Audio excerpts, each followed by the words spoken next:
Be honest, how many times have you told yourself, I'll start tomorrow? That's the comfort zone talking. It's safe, cozy, and predictable. But here's the thing, nothing new ever grows there.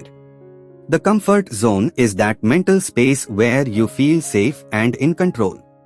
You are not stressed, not challenged, but also not changing. It's the place of habits, routines, and excuses. And hey, it's okay to rest there sometimes.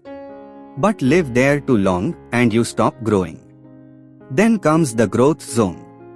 It's uncomfortable, uncertain, maybe even scary. But it's where confidence, skills, and success are built.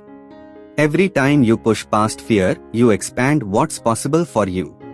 What was once uncomfortable becomes your new comfort. So how do you move from the comfort zone to the growth zone? Here's the secret, you don't need a giant leap. You just need tiny steps. 1. Try something new every week, a new skill, idea, or experience. 2. Embrace discomfort, it means you are evolving.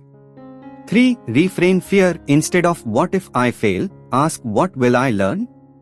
4. Surround yourself with people who push you forward. Growth doesn't feel comfortable, and that's exactly why it works. Think about every major success story you know, athletes, creators, entrepreneurs. They didn't stay comfortable. They stepped into the unknown, made mistakes, learned, and grew. That's the growth zone in action. Your comfort zone keeps you safe. Your growth zone makes you strong. And every time you choose growth, your comfort zone expands. If this video inspired you, hit that like button, subscribe, and share it with someone who needs a little push out of their comfort zone. Because growth starts with one small step, maybe this video is yours.